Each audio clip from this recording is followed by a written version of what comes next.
Russian crisis to push gold to 100,000. Here's how.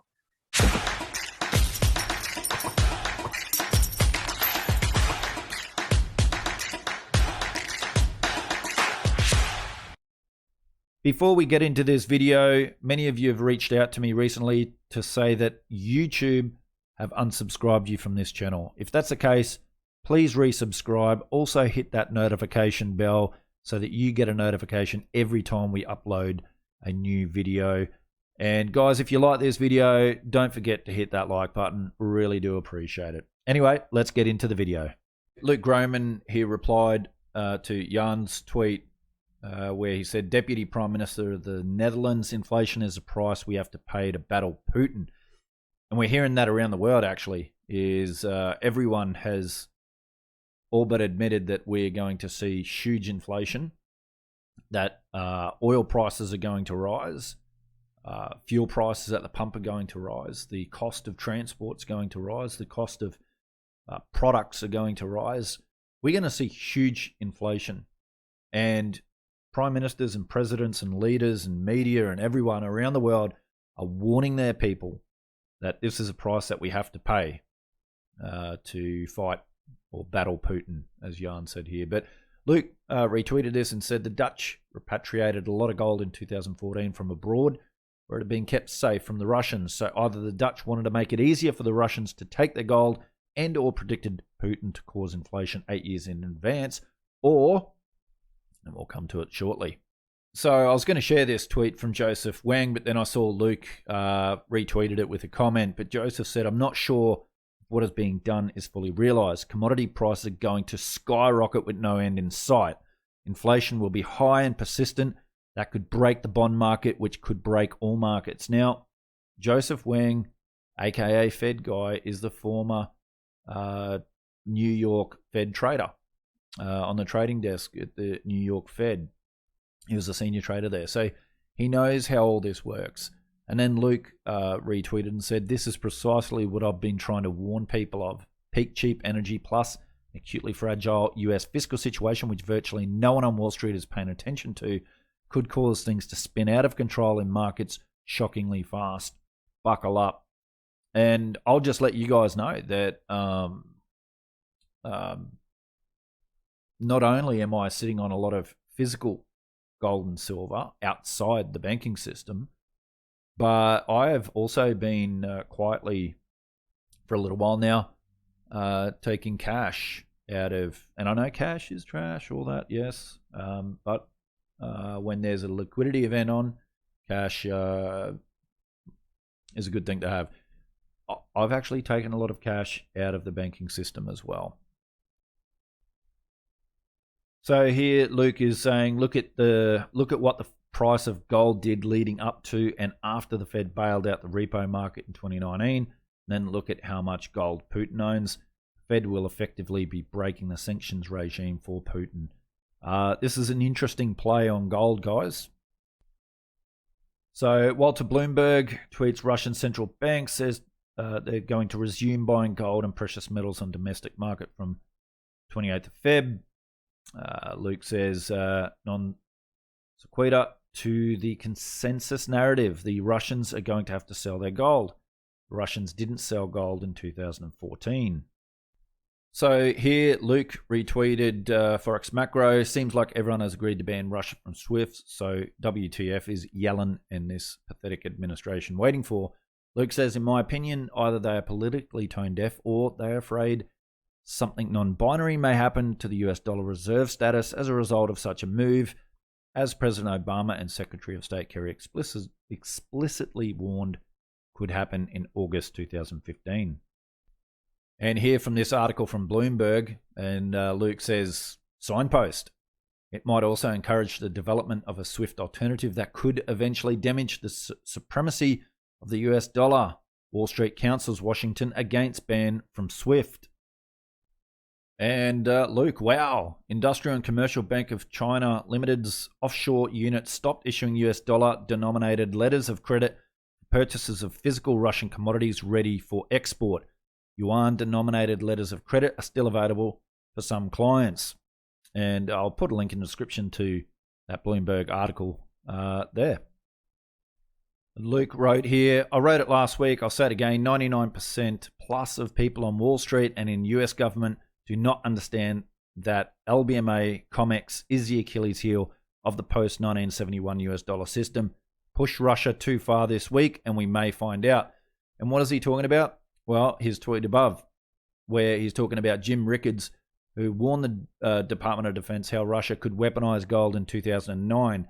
Russia says we now value gold at 1,000 barrels of oil per ounce, and only physical gold only. US then faces a choice: either US oil dies with oil at $1.80 a barrel, or gold goes to 100,000 an ounce, and we have a new currency system. And we're going to talk more about that in just a sec.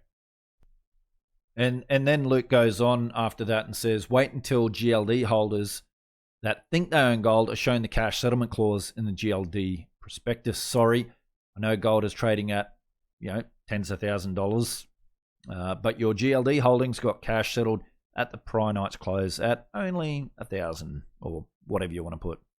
You should have read the prospectus. And then he said, someone asked him, what is the possibility of paper gold prices declining as everyone realizes they are worthless while physical gold price rises, or it just disappears from the markets? Luke says paper gold gets marked to zero for collateral purposes like Russian bonds, while physical trades at a premium of tens of thousands of dollars per ounce. And Craig Shapiro, who's a fundamental macro advisor, says it's already massive gold holdings, probably larger than has been disclosed. This could be something Russia has in mind now that the West is freezing its overseas central bank reserves. Economic warfare is mean as F. Big boy implications here by gold. Now, the one thing I do really like about Jim Rickards, and I'm going to do a video tomorrow on Jim Rickards, is some of the things he talks about, and in particular is that economic warfare, that financial warfare. He talks about it a lot, and obviously has a lot of experience in that I don't know, part of things. So then Craig goes on, from depleted storage facilities at LBMA and COMEX, which would lead to a larger squeeze for gold and could screw over Western banks that are massively short paper gold contracts. Russia would attract this physical gold and would be a large beneficiary of rising gold price, given, as Luke Gromen points out, Russia could agree to sell its oil for 50, 100, 500 barrels per ounce of gold, up from 20 today. At that price, there would be a scramble to buy physical gold in order to get cheap Russian oil at a discount. There would be a run to procure physical gold. And Zoltan from Credit Suisse says that the SWIFT ban means the Fed might need to be ready with dollars. And he's talking about perhaps we're going to see another Lehman moment.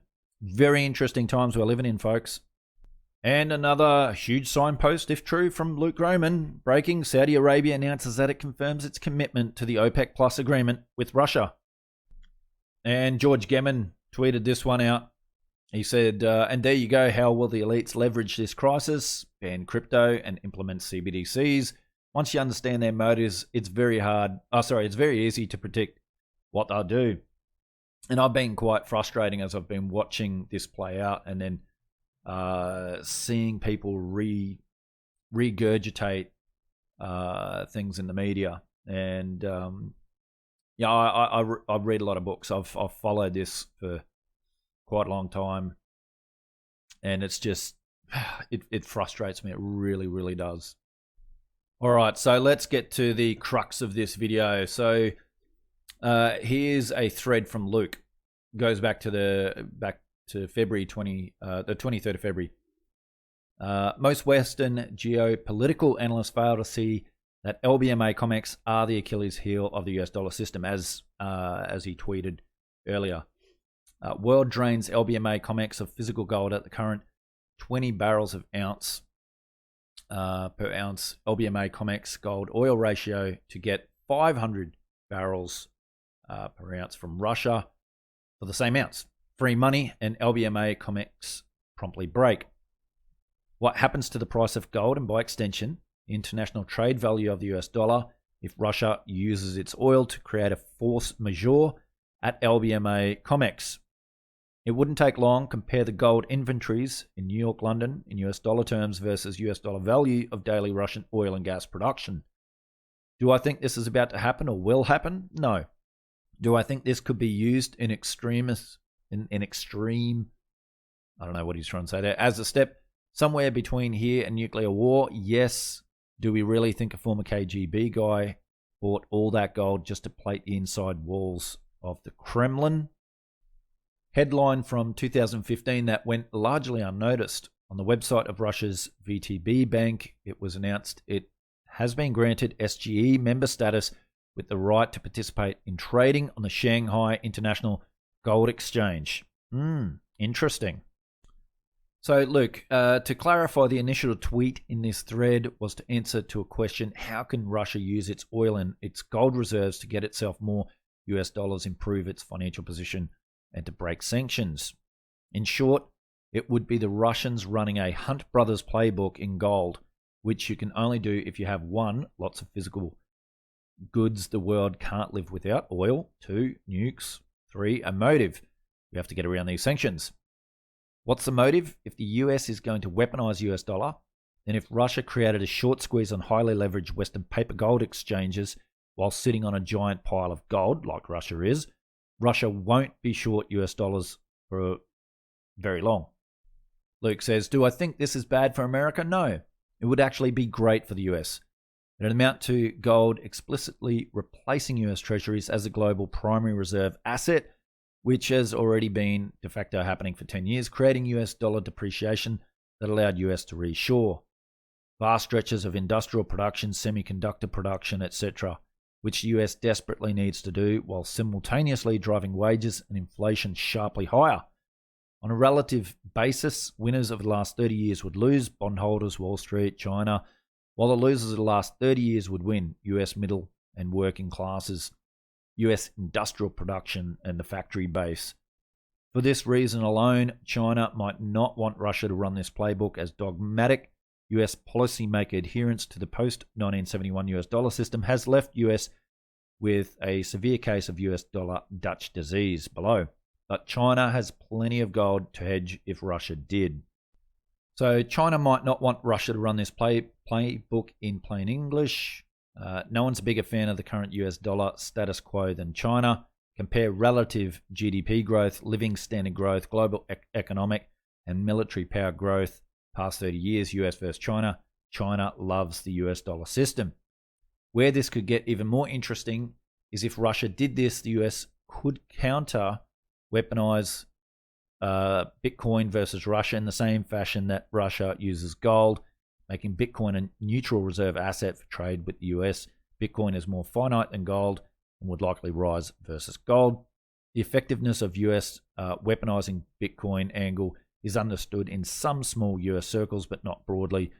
Bigger picture is this: as one of my best relationships on the street has said, if you're waiting for kinetic action, you're likely going to miss the actual war.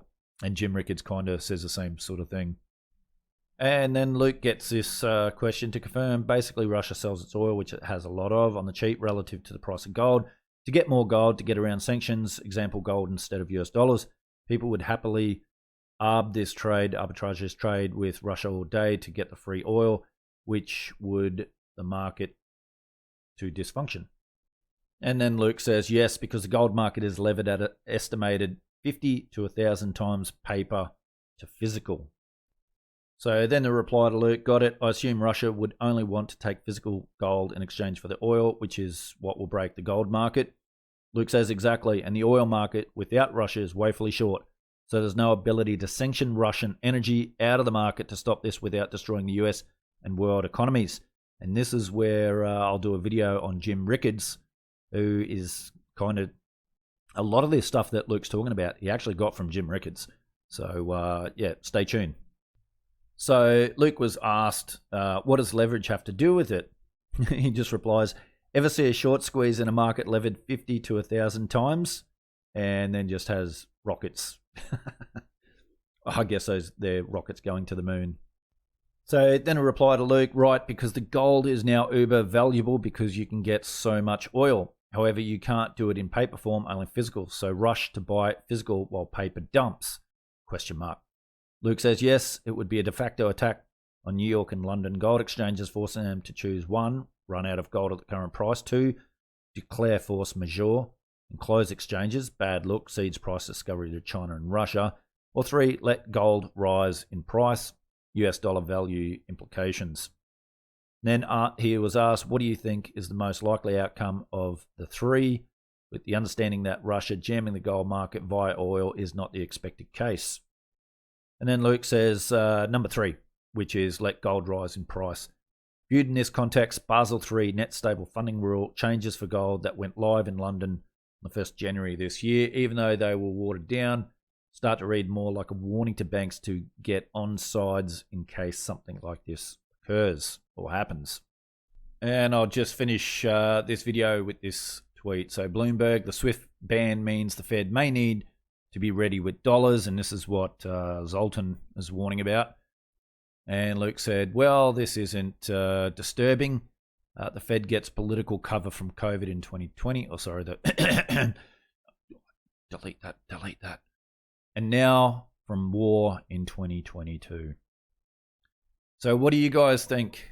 Do you think we're going to see Russia and China, India? It's interesting to see the countries who aren't playing ball with the rest of the world. What do you want to call it? The Western nations, whatnot. Look at some of the Middle Eastern countries: India, Pakistan. Yeah, there's a few others I'm forgetting right now. Obviously China, but others who are wanting to continue trading with Russia. So what's the outcome of all this going to be? Well, we can be sure that we're going to see a lot more inflation. We're going to see a lot more increases and the devaluation of our savings, of our dollars. I think this gives perhaps, I don't know, central banks an excuse to support markets. Wait till I share my video tomorrow about Jim Rickards and what he's predicting out of all this mess. But one thing's for sure, we're seeing big tensions from the US dollar being the reserve currency status, other players, the whole debt bubble that we've got, this whole Ponzi scheme, this monetary Ponzi scheme that we've got. And there's this fight as other nations have been producing real wealth, real resources, acquiring gold. So how does this all play out? To be honest, I'm not 100% sure. But one thing's for sure is I'm getting a lot of assets out of the banking system. I've been accumulating for some time now, real assets, physical gold, physical silver, commodities, cash. I've even been taking cash out of the banking system and waiting to see what happens. I can see what Luke's saying play out. Will it happen? I don't know. I guess we'll wait and see. However, Jim Rickards has got another take on it as well, which is similar to this, but goes down another route, I guess. And I'll share more of that tomorrow. Anyway, guys, love to see your thoughts and opinions in the comments below. If you like this video, please hit that like button. And also, I've been told that a lot of you, YouTube has unsubscribed yous. I'm getting a lot of messages. So if you want to check that, maybe resubscribe. Really do appreciate it. Anyway, guys, take care, and I'll see you all again on another episode of Finance Uncut.